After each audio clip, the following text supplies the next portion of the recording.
Орой мэндэргийа за 40 өнөөдөр энэ томилгоо хийгдээд ингээд засгийн газар цаашдаа бүрэн бүрэлдэхүүнээр ажиллаад явах юм боломж бүрдэж байгаа шүү. Тэгээд хурдан ажилдаа орох байхаа гэж ингэж найдаж байна. Тэгээд ерөнхий сайд нэг юм хоёр санал хэлэх гэсэн. Яг өнөө маргаашгүй нэг маш чухал хоёр асуудлыг шийдэж өгөх хэрэгтэй байна. Нэгдүгээрт энэ жил бид нар энэ урдаас нүүрс оруулж ирж төлж байгаа. Тэгээд маш олон хүн айдастай эргэлзэж тэнэгэлзэж байна. Энэ нүүрс ер нь болж гэнэ үү, болохгүй байна уу? Олон хүмүүс толгой төрөө эргэлээ би хаа өдлөө гэж байна. Тэгэхээр энэ эргэлзээг тайлсан, энэ нүүрсээ төлөө цаашаа явж болно, болохгүй гэснийг нэг тодорхой хариу хийсэн хариуцлагатай мэдээллийг хийж өгмөр нь болж байгаа юм уу, болохгүй юм. Хоёрдугаарт нь ханиад хүндрэлтэй энэ вирустэй маш хүнд байдалд орчод байна. Та бас эмнэлгээр дээр нэлээд явж явах шиг байна. Одоо нэг ийм хэд хоногтой энэ ковидын үе шиг тодорхой цаг хугацаанд энэ эмнэлгүүдийн нөхцөл байдлуудыг мэдээлж ямаар энэ ор хаана боломжтой байгаа, эмч хаана үзэх боломжтой байгаа.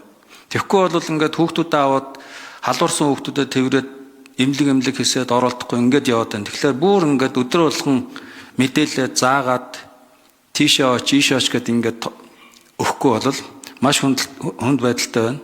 Тэгээд мэдээж өөрөө бас яваадах шиг байна. Тэгээд энэ юугаа энэ чин бүрэн сайд өдөр болгон гарч ирээд ингээд хилээд амирх юм. Тэгээд нэг хурал хийсэн боловсролын яам руу нэг бичиг бичсэн сурагтай нэг тим хурал хийгээл ингээд өнгөрөх шиг боллоо. Тэгэхээр энийг жоохон тодорхой хэд хоногтой болгож өгөх шаардлагатай байна. За гуравт энэ хоёр сайд бол энэ эдийн засгийг либералчлан бизнес дэх төрийн оролцоог багасгах гэдэг чихэн чимэгтэй маш сайхан зүйл ярьж байгаа. Тэгээ нэг маш хурдан хийх байхаа гэж найдаж байгаа. Бодтой үйлдэлүүдийг хийх байх гэж бодож байгаа. Хөрөнгө оруулалт 0 байгаа. Хөрөнгө оруулалтын хуйлдах тэр нөгөө бидний хүрч чаддгүй хэд хэдэн асуудлууд байгаа. Энийг хурдан шийдэх хэрэгтэй байна. Хөрөнгө оруулалт төслүүдийг хөдлөхөд саад болдог гадна дотны зохион байгуулалттай янз бүрийн эсэргүүцдэг энэ хүмүүстэй ажиллаж тэр хөрөнгө оруулагч нартай харуулах хэрэгтэй байна. За төвийн бүст ялангуяа дарханд өдөө аж ахуйн яамыг авчиад за төвийн бүсийн эрчимдсэн мал аж ахуй газар тариалангийн чиглэлээр одоо их сайн ажилласан гэж ингэж бодож байгаа.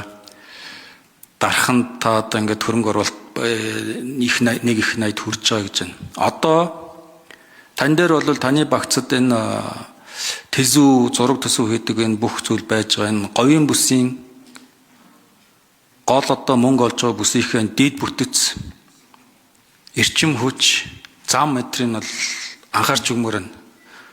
Тэр махны чиглэлээр тэр дорнотын нисэх онгоцны буудлыг анзалмаар байна. Энэ чойрын 18 хууч нисэх онгоцны буудлыг өмнө говийн нисэх онгоцны буудлыг хурдан анзалмаар байна. Тэгээд энэ нөгөө нарийн төмөр замыг хөлийн бүсдэгт энийг оруулж ирэхийг одоо хурдан шийдэж өгмөр байна.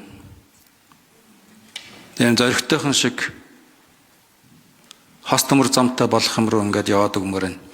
Тэгээд ийм зүйлүүд дээр анхаарч өгөх байхаа. Төвийн бүс дээр одоо харьцангуй нөхцөл байдал бол дэд үтсээ сайжирсан. Говийн бүс жоохон хүнд байгаад байгаа. Тэгээд өөрснүүдээ гайгүй мөнгөтэй уучраа олчиж байгаа гэж бодоод ингээд яваад идэв юм шиг байна. Энэ дэд үтс байхгүй бол нөгөө олборлж байгаа уул уурхайгаа бид нар за ерөнхий сайд хариулна. За Эрдэнэ бүрэн гишүүний асуултанд хариулъя. За ер нь энэ өнгөрсөн хагас өдрөөс эхлээд бид их нялхас эмэгтэйчүүдийн эрүүл мэндийн төв 2 Баян зүг дүүргийн нэгдсэн эмнэлэг, Жингэлтэй дүүргийн нэгдсэн эмнэлгүүдэд ажилласан 3-4 цаг очилж байгаа ханиад томооны дэгдэлт эсрэг нэмэгдсэн AH3N2 гэдэг шинэ төрлийн мутацид орсон ханиадны төрөл бол их өндөр халуурал өгдөг бас эрсдэлтэй ийм нийгмийн шин чанартай өвчин байгаа учраас яаралтай штаб байгуулж ханиад томооны дэгдэлтийн эсрэг байгуулж ажиллаж байгаа эрүүл мэндийн яам, боловсрол шинжилгээ ухааны яам, нийгмийн хамгааллын яамныг уялдаа холбоотой ажиллуулсан ийм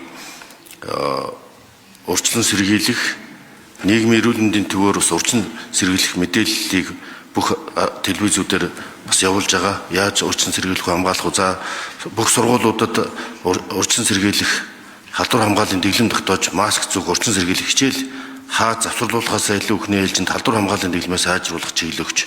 За ер нь бүх эмнэлгүүд дээр нэмэлт амбалтаар үзлэгийн өрөө гаргах, ор дэлгэх ийм ажил зохион байгуулж 1320 ор өнөөдрийн байдлаар шинээр дэлгэх ажил явагдаж байна.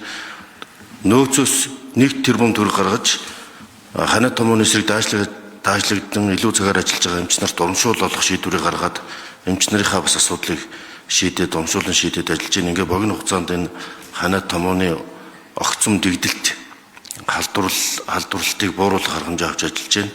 За ингээд 12/1-ээс захимаар шилжүүлэх. Ер нь бол нэг 0-5 насны хүүхэд 40% нь 5-аас 15 насны хүүхэд хооронд 40% нь 80% нь үндсэндээ хүүхдүүдэд халдварлаад байгаа. За вакцинжуулалт бол эргээр нөлөөлж байгаа.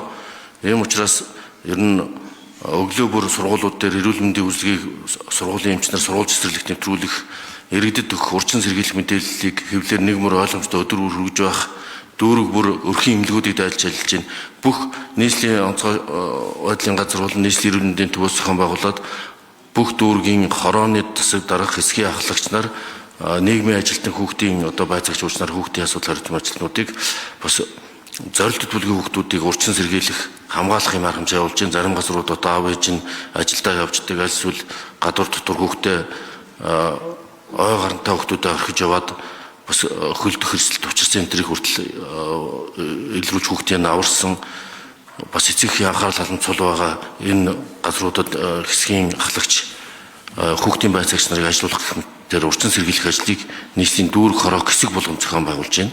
Ингэж урьдчилан сэргийлэх ажлыг зохион байгуулах нь бол бас өвчтсөний дараа эмчлэхээс урьдчилан сэргийлэх нь илүү гэсэн тактик зорилтыг барьж ажиллаж байна.